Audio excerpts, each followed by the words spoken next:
Oops.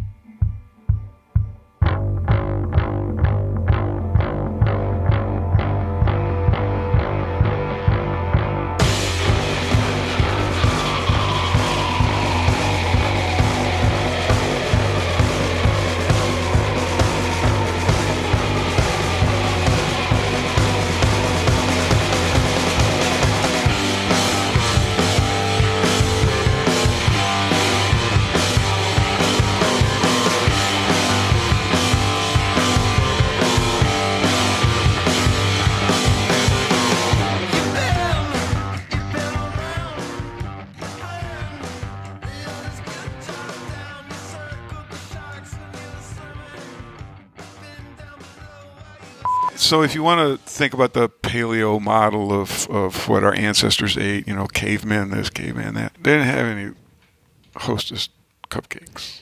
That's why they beat each other to death with sticks. Fighting for that one Twinkie, right? There was one Twinkie. That one Twinkie. That was the end of that civilization. With your back surgery, did you feel like there was a lot of things that you just by default couldn't do anymore? Like I've had back surgery, therefore sure. I can't do this. Like bend over. You're going to have to get that for me. I've had back surgery. During that time, I was low carb enough, long enough to slip into nutritional ketosis. What's the difference between being in ketosis and trying to accomplish ketosis? That's a great question. It wasn't intentional, but thank you. You can buy little strips that you can pee on. That'll tell you. I got urine ketone sticks. Okay, but it's not like a feeling. You're not like, whew, I've arrived. You don't eat a lot of sugar. You eat really, really well. You should see me at Walgreens today. I bought cotton balls. That's where I went in there for it. But I stayed in the candy aisle and probably touched every bag of candy.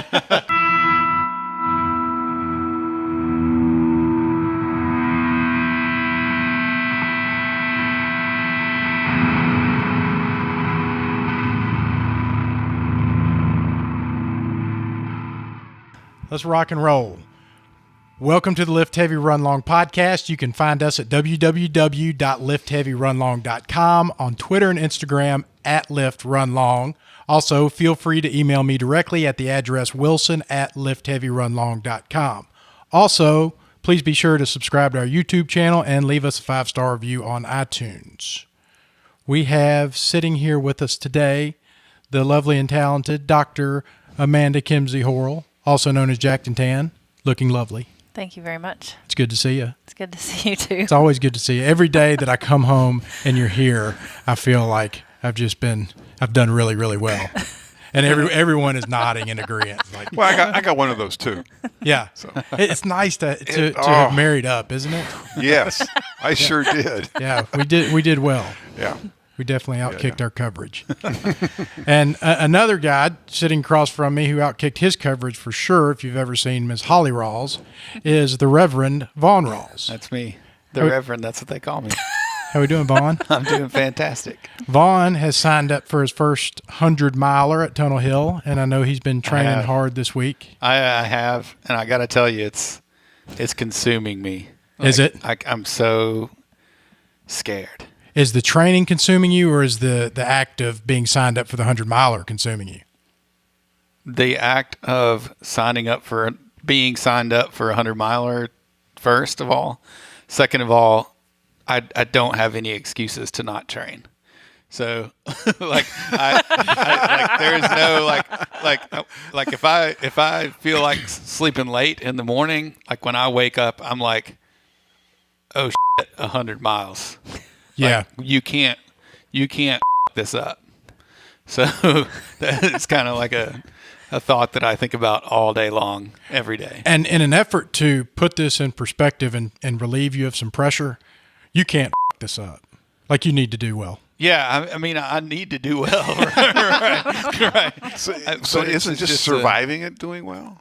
That's absolutely. Showing up is doing really well. Yeah. What happens after that is going to happen. Yeah, I mean, a lot of people go attempt their first 100-miler and they don't make it. Yeah. They've never heard from or they get pulled from the course or whatever. But well, first off, a lot of people don't go and attempt a 100-miler. Exactly. So there's something to be said for that. Right. And second, I wonder what the percentage of people who attempt and DNF are. It has to be pretty good. I do not know, but I will go look that up. There's a Because lot now of things. I'm obsessed with it. There's a lot of qualified runners who could run 100 miles under normal situations that, I mean, you can get a blister, you can get a little sprain. That's a lot of steps where something could go wrong. Yeah. Yeah, I mean, who knows what it's like running 24 hours. You'll do fine. You'll handle it.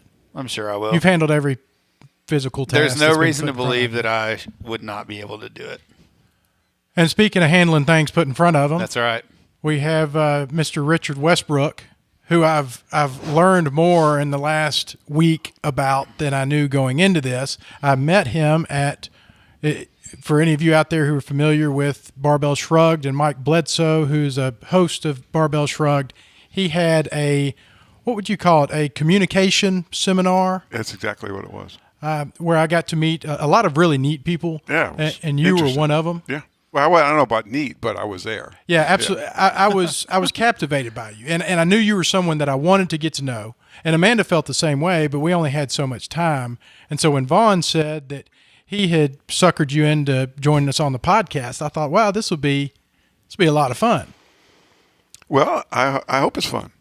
I think maybe I've got a little story to tell, and I'm quite happy to share it. Well, I don't run long, so I feel a little bit like a fish out of water. I'm good for 400 meters. I just watched you run a national championship that's awesome, caliber yeah. race. Yeah. I watched you win it. So to say, well, I guess I hear you. You don't run long, but you certainly run. I run scared, and that does wonders for speed. It That's really funny. does. I don't So- like running short. I would rather run a marathon than run a 5K, like competitively. I'm totally with know you. what I mean? I would rather I don't spend. Yeah. I would Running rather spend 9 hours on a trail than 30 minutes on a 5K. That'll kill you. Running a 5K as hard as you can sucks. Yes, it does. Really bad. I have done that in a previous life. I Running I did 400 meters as fast as you possibly can sucks. And you can't Yes, it compare does. that at all to, you can't say 400 meters sucks, so running 100 miles must suck like, 1,000 times more than that. Or, running a 5K sucks, so running, a 50 miler would really be crappy because it's not in the same ballpark. Well, after you get to 15 or 20 miles, don't you kind of get into the sort of survival mode and you just shuffle along? Well, that's the thing. Like, you have to learn that survival. Like, that's part of it. How far can you just push yourself or just convince yourself to keep going? And I have no idea what that's like after 50 miles. Well, you're going to find out soon. Well, and there's also the discipline not to go with your feeling, because once you start feeling good, then your first instinct is, I'm just going to Pick it up. I'm gonna pick it up a little bit. Yeah. And I'm going to feel this way forever. I feel so good. How can I feel any different? And then you take off and you feel good until you don't. Yeah, And I think you- that's why people have pacers at 100-mile races, because the opposite is also true, where you're like, it's time for me to quit this thing and go to sleep and just quit. Oh, But totally the guys next to you going, no, it's not time to do that. You need to keep moving. You're okay. Right? Yeah. So that's something that I can't wait to experience. Gee, yeah, you sound so excited. In my late 20s and early 30s, I did some road races. I did some 5Ks, mostly 10Ks. And I did a couple of half marathons, which is warming up for you, I would suppose. And was thinking, well, maybe I could work my way up to a marathon. And I had a sort of running partner at the time who was an Olympian, actually, and a steeplechase guy. And he said, that's a real high price to pay. So you're going to go 4 times that. And no. I mean, I seen some things in my 64 years, but 100 miles? You're going to handle it. And we're going to document it. That's another handle thing that we're going to do. Oh, cool. I've gotten into the whole videography with producing this podcast and learning how to work the film, the camera, and the audio. I've completely fallen head over heels in love with it. And so I'm going to try to take 10 or 12 of the people that are training for the Tunnel Hill 50 miler or 100 miler and kind of document their process along the way. Oh, that'll be great. I hope it'll So be you great. one of them? Could be a disaster. I have one of them, I think. Okay. Yeah, Vaughn's one of them. Amanda's one of them. Oh, you going to run too? I'm doing the 50. We've got like a dozen. Like I swore you I'd said, never like, do it I am again. so humbled. There's- I go Here I one am lap again. and I'm gassed and it's over. And it's, no, That's you're a really fast lap Yeah, that you're that's talking super about. fast. Yeah. It's different deal. It's a different deal altogether. And to say that you could not do that would be a ridiculous statement. And you know couldn't that, go 100 miles. that you couldn't get to where if that's what you focused on. If that's what you wanted to do, you The reason that you haven't ran a 50-mile race is because you don't have any interest in running a 50-mile race. But if you did, judging by, I've seen your pictures. I'm going to show pictures probably right about now. I'll show you some pictures of what Richard used to look like versus what Richard looks like now. And to say that guy couldn't set his mind on running a 50-mile race and do it right. would be a ludicrous statement. He's not a very dedicated person at all. You're right. I'm not. I'm not. This started sort of innocently almost 5 years ago, and it's spiraled out of control. Okay, so we can flash back to 2011, and I weigh almost 200 pounds. And I'm fairly sick with some issues. I couldn't do a sit-up. I couldn't do a push-up. Pull-up is a pipe dream. It's not happening. I probably could have run to the mailbox if I had to, but you would be using the word loosely. So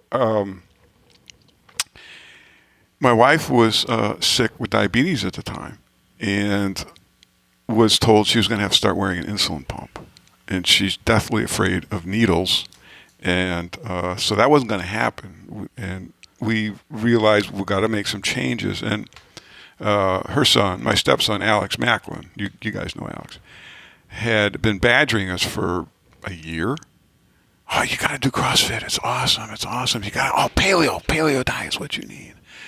And so, we've watched him transform himself from being fluffy puffy to an Adonis. And, that's great, man. You're 25 years old. You can do this, right? I'm staring at 59, 60, and it's different when you get up a little higher. That's a pretty good go-to excuse. He's 25. He can do it. I'd be able to do it if I was 25. Boom. Sure. Yeah. Well, I can actually kind of remember when I was 25. Yeah, I want to jump in for 1 second and just add that Alex is he weighs and measures his food and does exactly what he's supposed to do. He trains hard. He does everything exactly the way he's supposed to do it. He is a model example. He's not screwing around. Like when he wants to go do something, he does what he needs to do to get that done. He might be young, but Well, let me clarify. I don't think you took what I said correctly. I said that's a great excuse. Right. I wasn't saying it's that's realistic exactly. in any way. At Exactly. 25, I wasn't doing Right. anything. Yeah, and most 25-year-olds aren't. And it wouldn't have made any difference what I was doing. I was in that club. But I know in high school when I ballooned up after knee surgery, hit about 295, about 300 pounds. And once I started waddling around the track and cutting out, an extra cookie a day, you can lose about 3 pounds when you're 16 and 17. Yeah. But I didn't mean to jump in. So Della, that's all your right. wife was facing diabetes, yeah. so we finally said, well, we just ought to go look at this. And Faction had their on-ramp class, which they ran for a month, and they had makeup sessions on Saturdays. And so we thought we'd go down and observe. And this is off of summer. And that was like... It was not a great part of town. Well, it wasn't so much that as it was the facility had been a gas station with some garage bays where you could work on cars, and I don't think the guys had actually cleaned up before they put the racks in and whatnot. So we get here, and the place is don't touch the wall.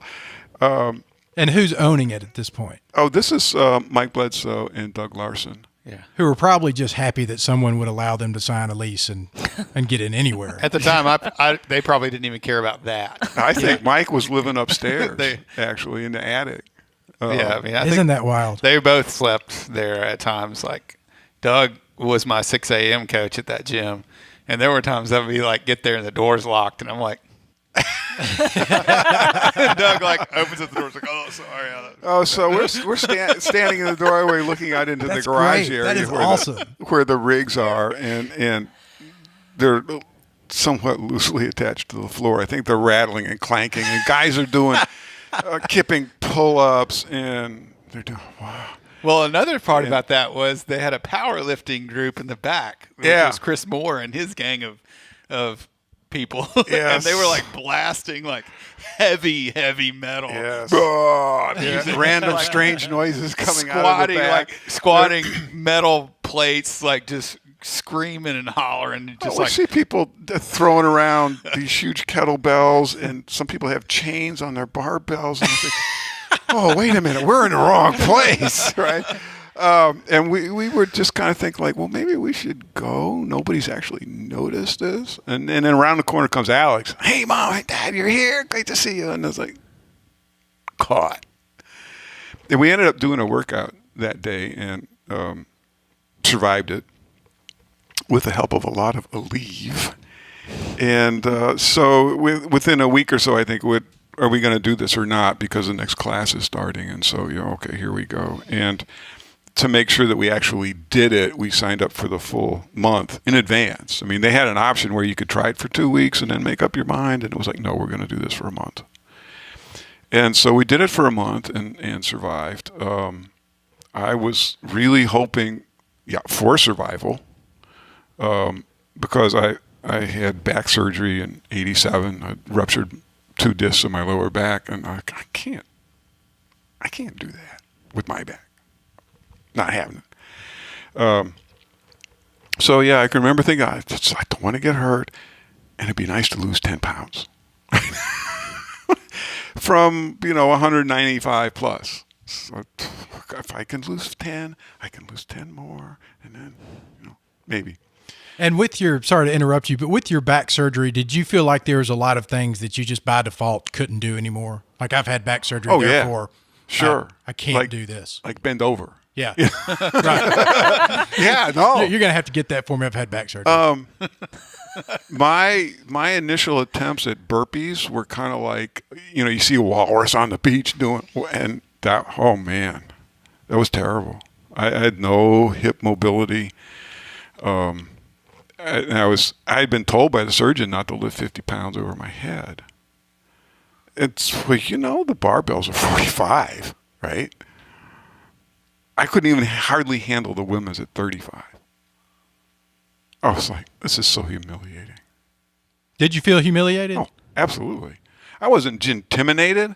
I was just embarrassed that I had let myself fall so far, so fast.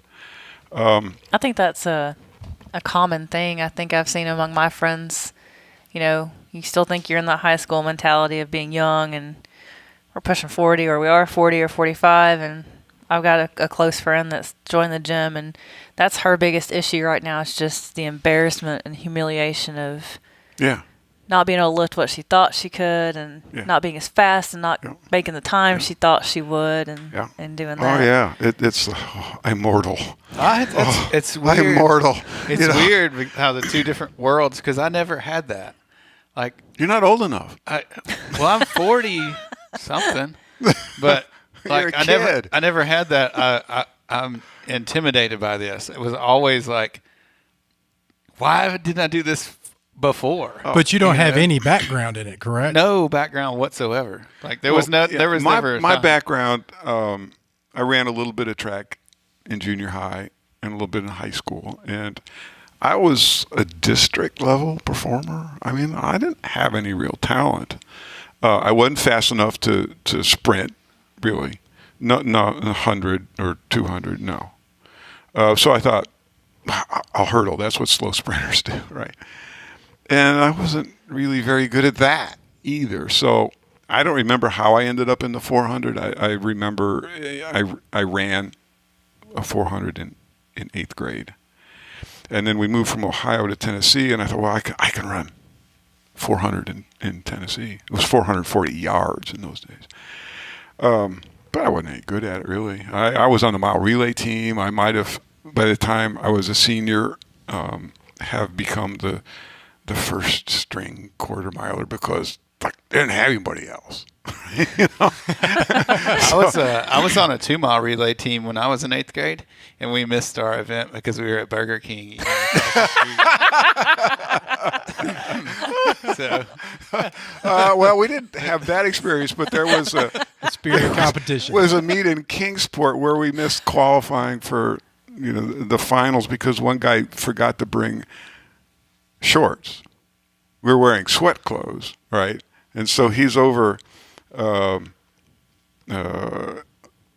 warming up, and he's like, whoops, no, up they come. And so he has to run his leg wearing his warm-ups. And, of course, that didn't work real well. Oh, no. Wow. But no, Burger King, though. So I had no talent, and this many college scouts were interested in signing me to not happening. So in college, I didn't really run. Graduate school, I didn't really run. When I started working, I had a little free time, and I thought, well, I can run some. So I would run maybe during the spring and summer when it was warm, but not in the winter because I wasn't motivated. Eventually, I discovered... Did you take care of yourself? Did you watch what you eat, or were you just kind of a college... I watched everything go in my mouth. No, well, what did we know in those days? Low fat, low salt. Popcorn. Yeah, I guess nutrition wasn't quite as much of a thing back then. you should probably smoke cigarettes. And What kind of cigarettes are we talking about? Like, all that stuff's good for you. Yeah, my dad always talks about how my grandmother had a jar of lard that she kept up by the kitchen window, and that's what everything was cooked in. Yeah. Of bacon grease. Yeah. And no one died of cholesterol because they had no cholesterol. No issues. Yeah. Nobody No knew what it issues. was, so there wasn't a problem. Well, my prehistory running, I eventually got to where I could run some 10Ks and a few 5Ks because in those days that's pretty much what there was. And again, I just plodded along, one foot in front of the other. And I remember there were some 10Ks I ran in 45 minutes. There were a couple years where I took it kind of seriously, and I was able to get under 40. Damn, that's smoking. Well, sometimes the course is more downhill than than uphill. I've never ran on that course. It would have to be all downhill for me to make the wind, 40. The wind was at my back all the way. That was I was proud, to break 40. I think that's kind of an accomplishment for someone who's not a runner, and somewhere in there, I discovered there was a half marathon. And I thought, well, if I can run 10K, I can run 13. It's no big deal, right? So I ran the first one. It was in February, and it was 36 degrees outside, and it was raining. And, the ignorance and arrogance of youth, right? What are you going to do for your T-shirt and a coffee cup? I paid my $10. I'm running, right? So that was just under 2 hours, I think. And I remember when I stopped, I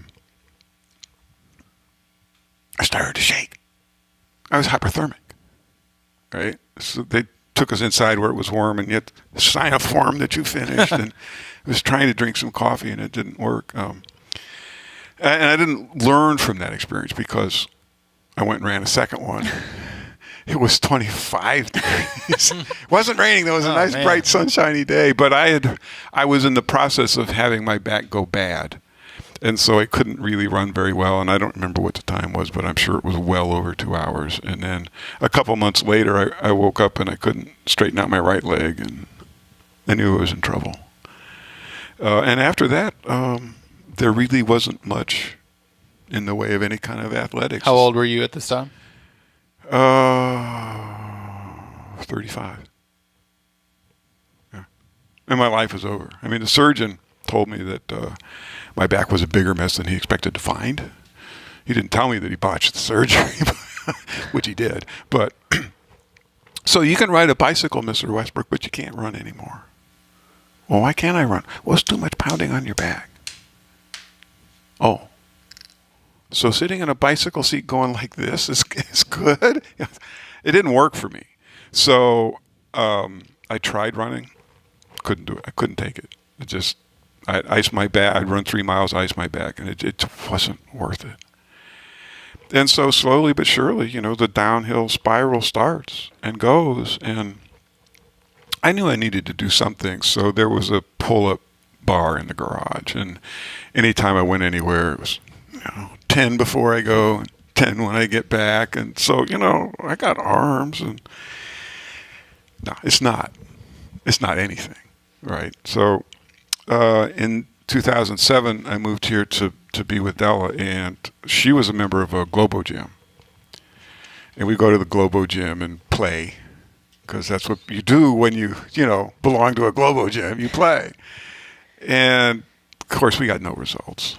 3 times a week you play, you still get no results. And so eventually we stopped doing that. And by the time 2011 got here, I was a mess.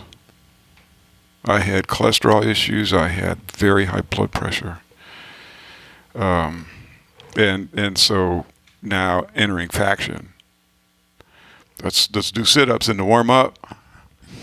What? Huh? Oh, man, no. I had to anchor my feet. Did you have any idea that you had reached this level, or is it like most people I envision, just kind of life gets in the way and the chin-ups go away and the Globo gym kind of slowly falls away, and then you just wake up one day and you're like, ah.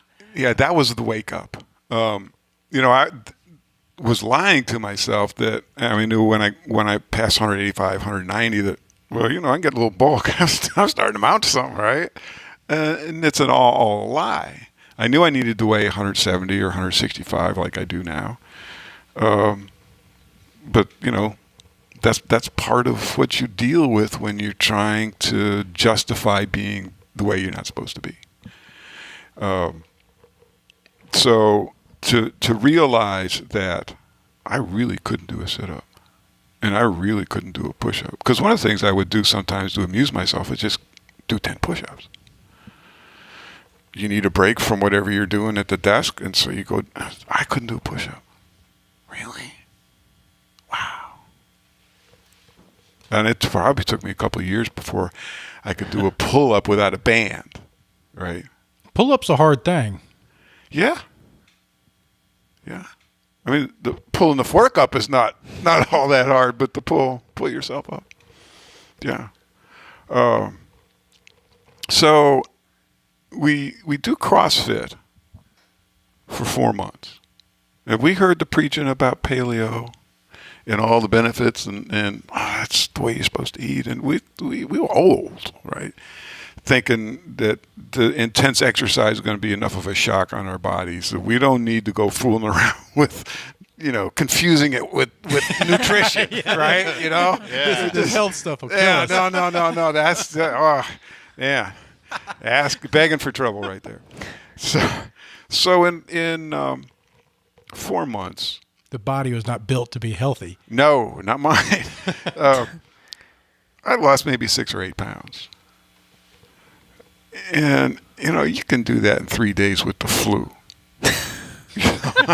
So what did we waste the better part of 4 months for? We just get flu and we lose some weight.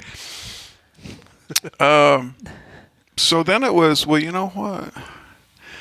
Maybe we could try this paleo thing. And so we decided we'd do it 80%, meaning we'd have some minor side dishes that were cheats. On the weekends, we'd be clean Monday through Friday, and then we'd have some rice or potatoes or whatever on the weekends. And both Dell and I lost 20 pounds in 20 days. I had gotten down now, so I'm 180, 178, somewhere in there, and I'm thinking, maybe, because I know I'm a little bit stronger, maybe I can tempt fate and run. So there's a park across the street from our house that has a walking track in it that's about a half a mile.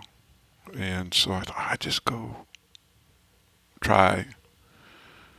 I'll tempt fate, see if my back will hold up.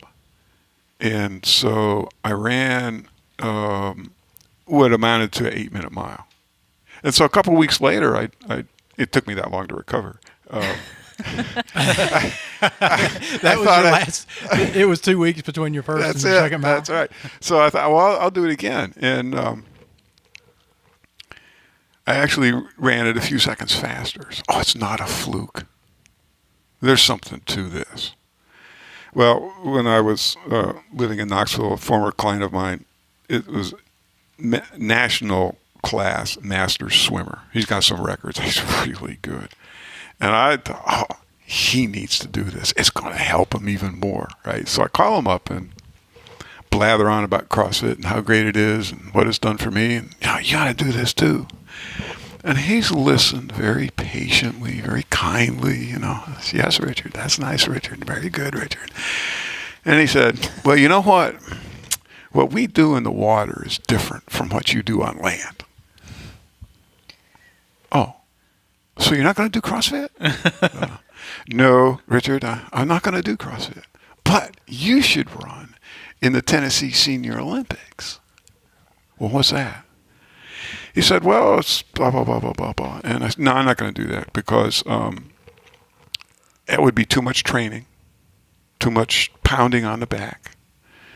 And I wasn't going to risk it. But the seed had been planted. Curiosity got the best of me. So, it turns out you only needed to be fourth to qualify to go to nationals. Fourth in your state meet, right? And so, that's pretty lofty. I thought so. Yeah, it's saying you only need to be fourth in your state. That's quite a yeah. I'm not fourth in my city, and I live in Byhalia. You're probably fourth. I might be fourth. Let's not. Yeah. So there's just some craziness here. There was a guy who, if he had chosen to run the 400, would have smoked me anytime he wanted. But he liked the 100 and the 200 better, so he never ran it. And there are two guys in Nashville that simply clean my clock any day, any time. Sometimes they decide to run, sometimes they don't. So when I was prepping for that race back in 2012, I looked in the records and to see who was good and whatnot, and I looked at the district results, and I'm thinking, oh, I'm sixth. These three guys are going to win. They're like, this is the results after you've run, or are you extrapolating data? I'm extrapolating, from previous years, and by this time I've seen who's running the district events and got their results, and I know where I am, and this doesn't look good. It doesn't look good. So I figured I'd be in a dogfight for fourth, and you had Alex kill two of them. Tie his shoelaces together, and it turned out that two of the guys didn't show up. See there? And then two guys that I expected to beat me didn't. So maybe it was the rain. It was raining that day. They didn't like it or something. I actually won. Maybe you just came out and beat their ass. Right. Yeah, there is that. Modesty forbids. Okay, but it's true. I had run 72 seconds in practice, time trials. That was the best I could do. Race day, there's a little bit of adrenaline and maybe a lot of fear. Like, you've done all this work, you better make it pay off, right? Yeah, I remember knowing I had to start fast, and I kept telling myself, lift your knees, lift your knees, lift your knees, right? Because you just need to do that. And so I got off to a fast start, and I was in the outside lane. I had no idea where anybody else was. I was just going to run as hard as I could, as long as I could, and just hoped that in the last 100 meters I could outgut anybody I needed to, and make that fourth. And so I get to about 180 meters, and I don't hear anybody. I have this mental image of my knees coming way up. Like you see the 400-meter guys in the Olympics, they've got really good leg action, and knees coming way up. I look at the video that Della took of me, and my legs are like, I'm the drum major, right? I got no knee action here, no knee action. What I remember of that final 100 meters is like tunnel vision. There's the finish line. And I got there before they did. There was another guy in lane 2 who... So you won this. I won that. Okay, and so that qualifies you? That qualified me to go to the Nationals. That was 2012. The Nationals were going to be in 2013. And I just... And so you're one of 4 from Ohio. From Tennessee that can go to Ohio. From Tennessee that can go to Ohio. Yeah. And then when you get to Ohio, you're going to be up against another 200 people? Oh, the big boys. Yeah, if they want to enter. It turns out that not many people actually want to do that. For a lot of people, it's just, I want to have fun at the district level, and if they win or whatever at the district, they don't care. They don't go to state. Some people who win at the state don't care to go on. So how many people showed up at Nationals? There were 39 that were in the 400. And it sounds like a lot of people. Yeah, it's a crowded track. No, they got to run different. They got to run different heats. I get that, but you kind of downplayed it, like, oh well, nobody really showed up. Only 39. Yeah, you and Earl and Frank, maybe a couple other guys showed up out there. Yeah, that's a lot of people to beat. Yeah, and I didn't beat any of them actually. Oh, that's okay too. No, it was terribly disappointing. I got to 200 meters, and as I step on the 200-meter mark, I tear my plantar tendon. And so, yeah. Oh, that sucks. That was a huge disappointment. But did you have to pull up right there? I was able to finish, but it took a day and a half, and so I didn't make the finals. Yeah. And I realized that even if that hadn't happened, and I won my heat and had a good enough time, maybe I make the finals and maybe I don't. They were taking the top 8 times, and I very well could have been 9th. And this was 2013? That was 2013, yeah. And have you participated? What have you participated in since then? I've done the state meet since, and I also went to the Nationals in 2015. That was up in St. Paul, and the hope and prayer was to make the finals. And for me to be able to get on the track and compete is an honor. It's incredible. Like, really. I don't have talent, so this is all the strength I got from CrossFit and then learning some weight training. And I had been friends with a track coach in Knoxville. He was actually the head coach for the UT Vols. And he gave me some workouts to do in the early days and gave me a lot of encouragement. And that was wonderful. I don't remember. I think it was 2014. I was running on a public track in Memphis, and just happened to cross paths with a guy who was also a track coach, and he's really good. Who's that? Tommy Washington, Coach Washington. He helped me tremendously, and he's still helping me because I can't dance. He tries to get me to improve my form, and I can do something for 50 meters, and then I forget and I lapse,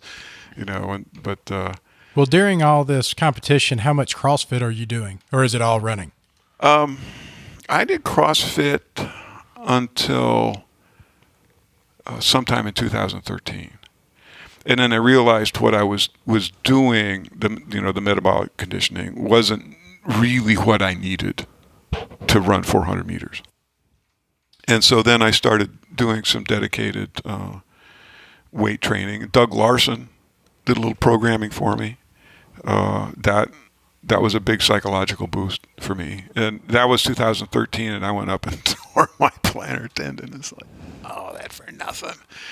So training for the 2015 race was mostly go to the track 5 days a week, and then go to the gym and lift. Yeah. Well, tell me about the ketogenic diet. Oh, You sent me some information. I got to tell you, you have greatly overestimated my ability to absorb knowledge. What you sent me, I listened to about 20 seconds of it and I blacked out. It was just so much. It was so much smartness that I couldn't even take it in, and really not sure that I mean, I don't want to go too far down the rabbit hole, but tell me a little bit about it. It is a rabbit hole. Yeah. It is a real rabbit hole. Well, we're not going all the way down it on this podcast, but we have to flash back a little bit. 2012. You guys remember Paul Ike? Yeah. Great guy. He did a nutrition seminar at Faction in January of 2012, and it coincided with the start of their 30-day challenge, right? So Del and I had been doing 80% paleo for about 6 months, and we thought we knew what we knew, and we don't need to do this, but let's support the gym and do all this and so forth. And so it was a 3 or 4 hour seminar, and we came out of there. Whoa, our heads were expanded, our minds were filled with wonderful information. And so we decided, well, let's, since we're doing the challenge, we might as well do what Paul's telling us to do. And so we stopped at the grocery store on the way home. We got a thick, fat ribeye, and we got a sweet potato, because those are allowed. But we didn't have any rice or any other carbs, no pasta, nothing crazy. We didn't. We had a big salad on the side. But for us, that was a low carb meal. And so we get up the next morning, and Della takes her glucose readings, and it's 40 points lower than it's been in the last 7 or 8 years. This is one of those Damascus Road moments, right? Where there's something to this, right? And so we kept on doing that. And during the challenge, I actually had to snack 2 or 3 times a day to keep from losing too much weight. So carb management is critical for maintaining your weight, whether you want to gain or lose or whatever. But during that time, I was low carb enough, long enough to slip into nutritional ketosis. I had no idea what it was. I had no idea that it had happened. I just knew I felt great. I had very steady energy. What is nutritional ketosis in 200 words or less? Now that's a challenge. None of which can be more than 3 syllables. Okay, so when you're carb dependent, like most of us are, you run basically off of glucose. Ketosis is a nutritional state where you rely on fatty acids, ketones, primarily for fuel. You're a fat burner, basically. And isn't that the point of dieting and running on the track and then drinking a sports drink? Because you want to burn some fat, right? The cardio, you want to burn some fat. You can burn it naturally by restricting your carbohydrates to a certain level. In a sense, it's a kind of starvation. You get all the protein you need, all the fat you need, but very low carb. So you're getting the essential amino acids and the essential fatty acids. And so you're going to be healthy. You're not overindulging in carbs. And Well, you say you slipped into it. How do you know that you're into it versus trying to get there? I mean, what triggers? What's the difference between being in ketosis and trying to accomplish ketosis? that's a great question. It wasn't intentional, but thank you. No, you've got a lot of those. You can buy little strips that you can pee on that'll tell you they got urine if you're ketone sticks. Okay, but it's not like a feeling. You're not like, whew. No, actually, arrived. getting into ketosis is the opposite of. Yeah. You go through what they call a low carb flu, and that can be crushing. Yeah. Depending upon how carb dependent you are, how abruptly you make the change, how low you go. I mean, there are people out there that suffer horribly. There's a balance that you can't go too far down that road. Short term. So it's not a state that you get to and you stay in. Oh yes. You can. I've but been. You can go too far and hurt your body. Yeah. Well, so if you want to think about the paleo model of what our ancestors ate, caveman this, caveman that, they didn't have any Hostess cupcakes, right? No concentrated forms of sugar. That's why they beat each other to death with sticks. All they Yeah, needed was some fighting for that pizza. one Twinkie, right? There was one Twinkie. That one Twinkie. That was the end of that No, civilization. there was that beehive, and Wilson, if you want to go get the honey, I'll be glad to eat it for you, So, I don't know if ketosis is the default metabolic state. I mean, if you don't have a lot of carbs, you're going to run on fat. I suppose there were times of the year when, depending on where you were in the world, you had very limited carbohydrate, and in summer seasons you might have some fruits and berries and maybe some tubers you could gnaw on, but not much. So probably there's a lot of ketosis out there in our past. If only we had, great written records to to go by for that. So how do you know you're in ketosis? Well, for one thing, you don't have sugar crashes, no cravings, no whatever. So one of the things they say is you got great mental clarity. Well, my age, I don't know about I don't know about mental clarity. But so you have your standard American breakfast of maybe some cereal and some toast and some eggs, or your egg whites or whatever, and you're out the door, and 10 o'clock rolls around and you're feeling sluggish because all the carbohydrates you ate have worn off. They've been disposed of by insulin that's driven into muscles or converted to fat for storage. And now you're a little low on sugar, and your brain is going crazy because where's my crack? Where's my sugar? And so you have the bear claw or the cinnamon roll or whatever, and you make it till lunch. And so, you can reload your carbs then, but 2 o'clock in the afternoon, you got oh man, I need some coffee or a Coke or something. Or a 5-hour energy. Yeah, one of those, yeah. They work. Caffeine's wonderful, isn't it? I'm about 90% that I'm not in ketosis. Yeah. Wait, hang on, let me think. No. No, Yeah, no.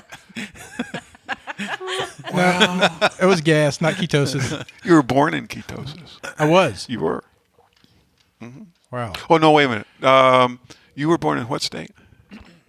I was Ohio. born in Dayton, Ohio. Dayton. Also, you're a Buckeye too. Okay. Yeah. So there's. For a very brief period Yeah. of time. See, I so, grew up in. So in that's a Ohio, whole different in thing. Ohio, there's no town called ketosis. So neither of us were Right. born in ketosis. Got it. That's true. Babies are born in ketosis. It lasts only a few hours. Do you feel But- as good as you've ever felt in your life? God, I don't know how to tell you how good I feel. Really? That much?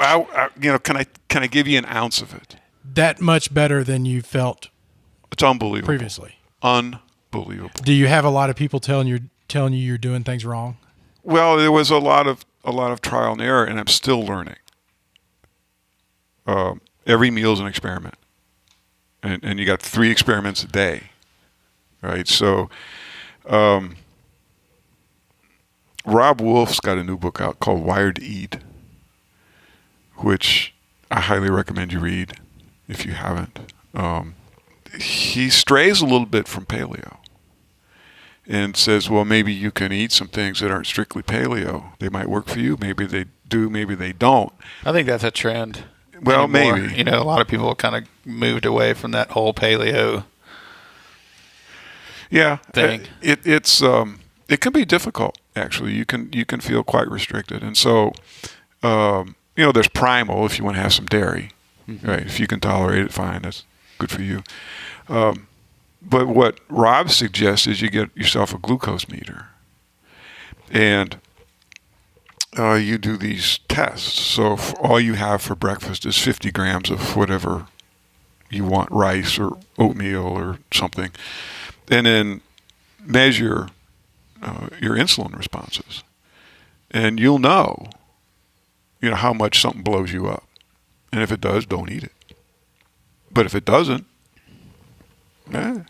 your body says price is right. That would be a fun experiment. That is an interesting experiment.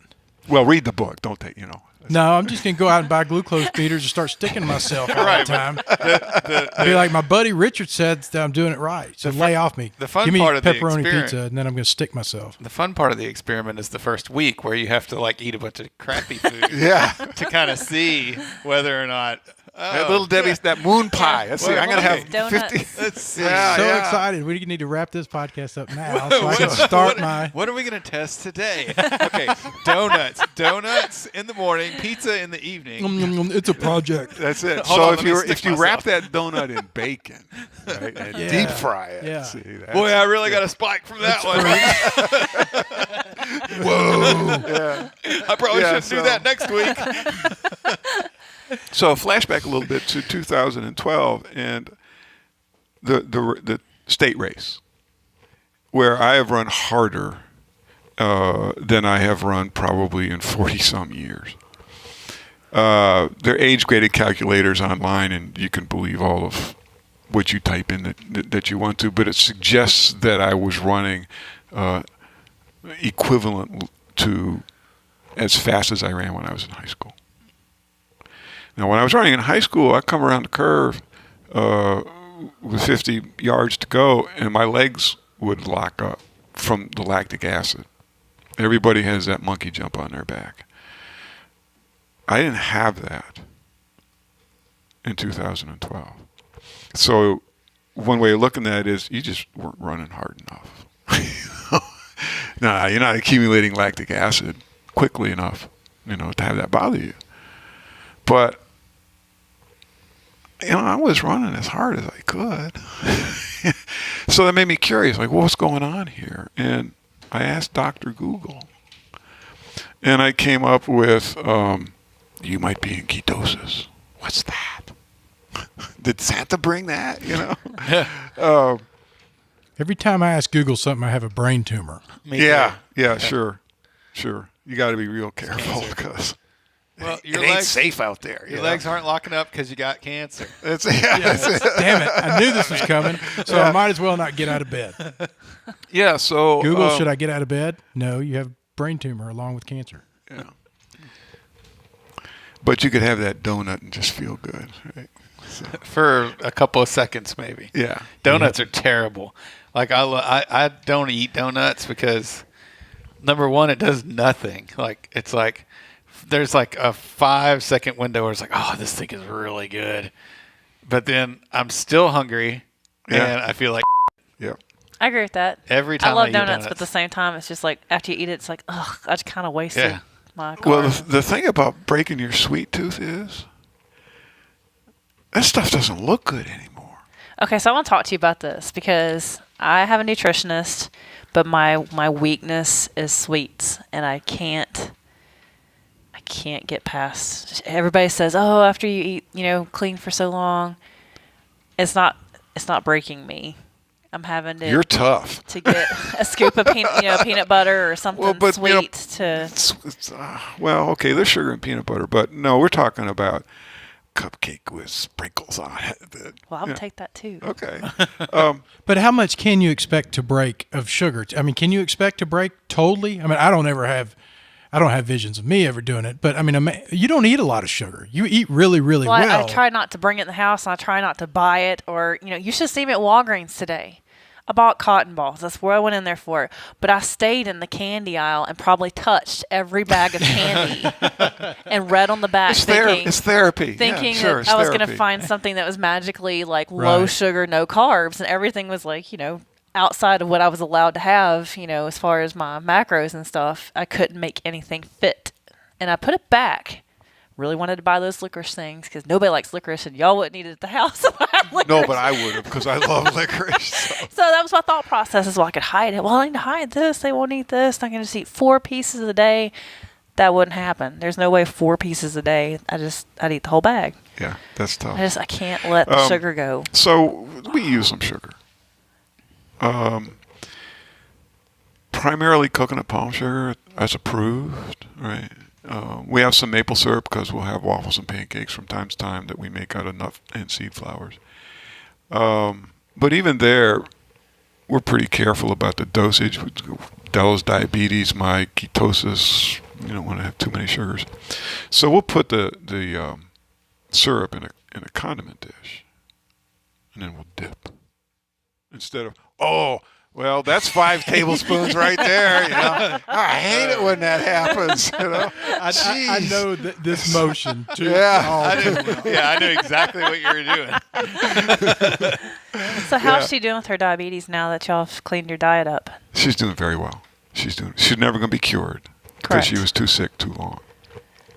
But she's doing very well.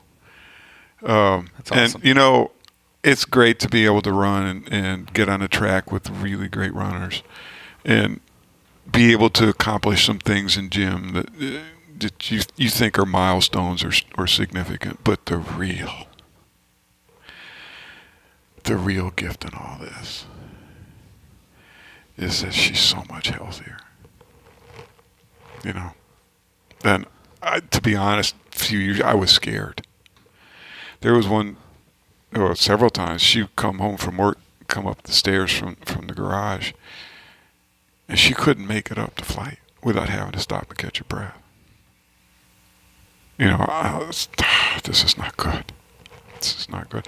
But now she's strong, she's fit, and the diabetes she can manage. Okay, so if you're early stage diabetes, there's a real good chance that you can roll it back completely with reducing your carbohydrate and keeping it low. There's plenty of that kind of literature out there. So we kind of drifted away from ketosis, and you had some questions about nutrition that you wanted to ask. But, you know, it starts with a paleo kind of model where you just eat real food. And if you're restricting your sugars and you're not looking to make the latest paleo brownie or having banana pancakes, because that's all carbs, then you can get your carbs down low enough. And there's sort of a generally recognized threshold of around 100 net carbs per day, above which you might gain and below which you might lose. If you're athletic, it might go up to 125 or something. There's another threshold around 50 that if you slip below that, now you're getting into keto territory. And if you read some of the bloggers or other people, Jimmy Moore or Eric Westman, they'll tell you around 20. Tim Noakes, who's a ultra runner, he's a doctor, will tell you 25. I'm probably in the 30s most of the time, and I think I'm thriving. I had my physical in January, and it was the first time seeing this particular doctor in that group, and he had never seen me before. He didn't know anything about me, and they did EKG because they do that kind of stuff on people my age. And he came back in the room, and he was ghost white. He had bad news, and he didn't know how to tell me. And he said, Mr. Westbrook, the right side of your heart. So what we do is, are you an athlete? I said, yeah. He said, oh, good, because your resting pulse rate is 42, and okay. That's awesome. So it turns out that when they got the blood work Yes, back, I'm an athlete, you dickhead. I had an 8-pack. I'm sitting here with my shirt off. Can't you tell?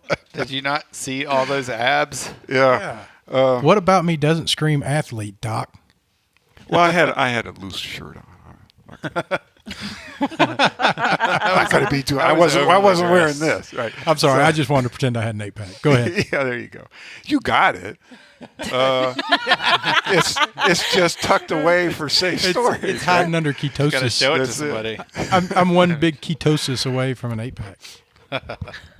Yeah, so he technically my cholesterol's high. It's over 200. And I should be on Lipitor, right, or something, except my good cholesterol is so high. That's what's blowing it up. My triglycerides are normal. My LDL is very low, and my VLDL is practically non-existent. Wow. And so in the portal report, he wrote, "His cholesterol is amazing!" Exclamation mark. And I'm thinking, I want some bacon, right? I'm going to celebrate with bacon, right? Bring on the bacon. So when I realized there was such a thing as ketosis, I looked for books on ketosis, and I came up with Volek and Finney's The Art and Science of Low Carbohydrate Performance. And started reading it and realized, yeah, that's me. Ooh, this is me, So this really must be what it is. And there are a number of things that I think give me a competitive advantage. So I've been in ketosis pretty much ever since. I mean, there's lapses when that third glass of wine kind of kicked me out of ketosis. But for one thing, when you're in ketosis, the intense exercise that you do is protein sparing. You can train harder and longer and recover quicker because ketones are a cleaner burning fuel. There's less of the reactive oxygen species or whatever. What are you doing now, training wise? Are you still into the running and competing? Yeah. The nationals for this year are in a month in Birmingham, and so I'm peaking my peaking. And then in a couple of weeks, I'll start tapering. Is that an every year thing? No. Well, USATF has annual competitions, but the National Senior Games is biennial. So you got a chance to recover and get ready for for the next one, right? But you're cycling on and off every year. You've got something going on, right? And And so for weight training, I discovered a book written by Allison Felix's coach, Underground Secrets or some kind of training, and he recommended doing just deadlifts and bench presses, and he had a prescription for all that. So I did that for a while, and then I managed to listen to one of the Barbell Shrug podcasts, 217 if I remember correctly, with Cal Dietz, who's a strength coach at the University of Minnesota. And if you haven't watched that one, I mean, that's just like amazing. He's got a protocol which he calls triphasic, and he includes a lot of eccentric work and a lot of isometric work as well as the concentric stuff. And I sit in the front row of that church because I don't want to miss a word of the sermon. It's amazing stuff. Truly, truly amazing. And so I'm hoping that the strength that I've gained in this last year will translate to something on the track. And so, I'll know in a month. Awesome. Well, we're going to be sure to follow you. Well, we've about taken up as much time as I told you that we would. I appreciate you coming on the show. There's a couple things that I want to talk about before we wrap this up. And one is our iTunes reviews. I'm super excited about our iTunes reviews, and I said that I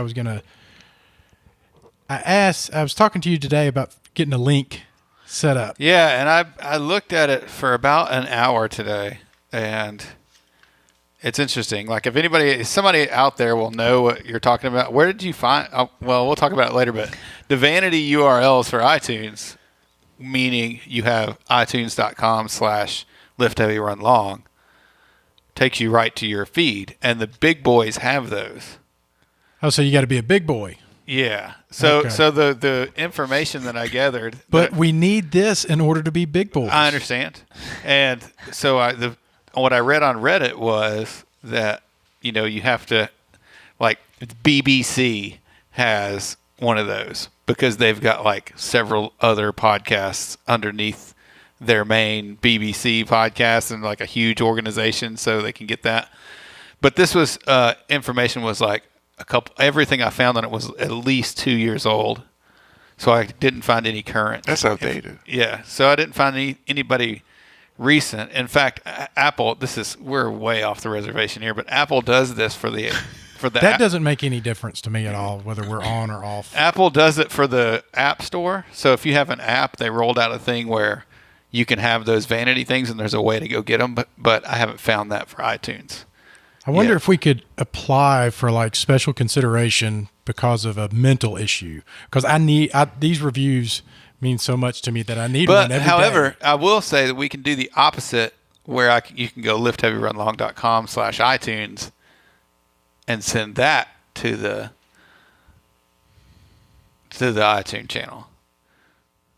I'm Okay. lost. That's What's the really- goal of what are we doing here? I want someone to be able to click to go here and leave us a review.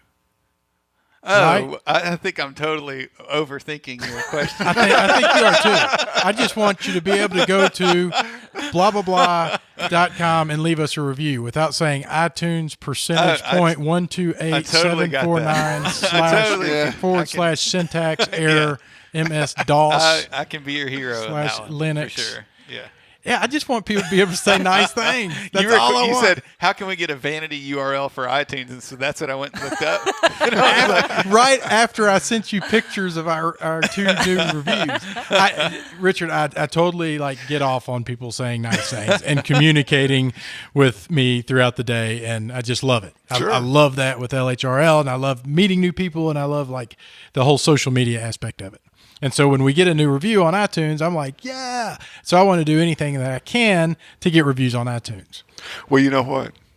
If you give me a T-shirt, I give you a review. I put a T-shirt in your bag of cash. Goodie bag. Did you? I did. in your bag. Oh, I have to do it now. You don't do. I? You do.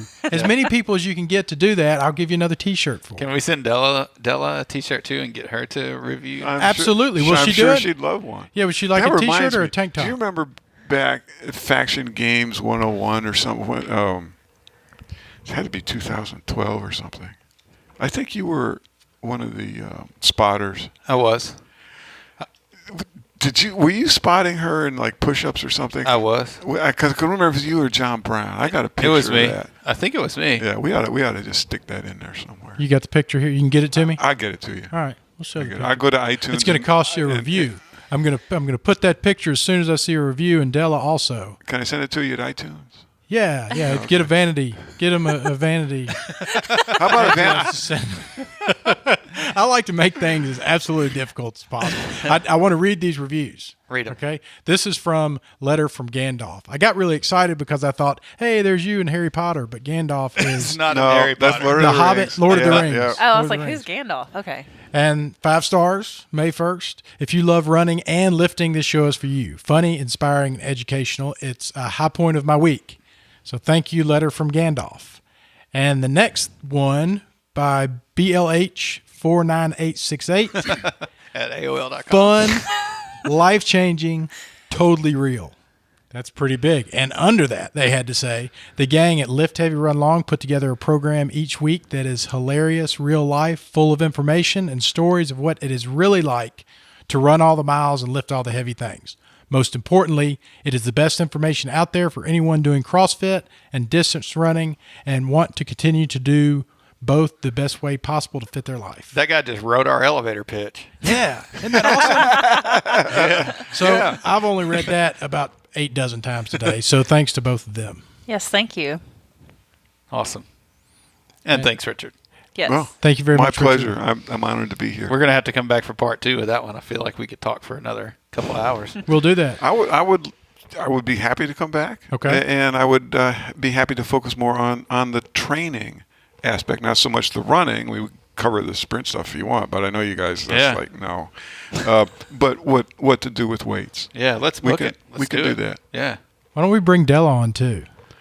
That would be fun. That would be awesome. I like meeting new people. Well, you've met her. She's not really new, but Well, no, getting to know new people. How about that? yeah, no, that would be super. She doesn't run, but she lifts. Oh, yeah. She's Yeah. a beast. Yeah. yeah. And she's an interesting I have to character as well. Like, she's very interesting. The podcast is called Lift Heavy, Run Long, but I don't give a shit about what we talk about. It doesn't have to be about lifting or running. I just want to lock people in for an hour that have to sit and talk to me. It's like a timeout. Back in the day, she had a little karate. A little closer to present time, she hired a personal trainer, and did a lot of work with that. But after 2000, probably not much of anything. And I couldn't do a push-up, sit-up, or pull-up. She couldn't jump over a credit card.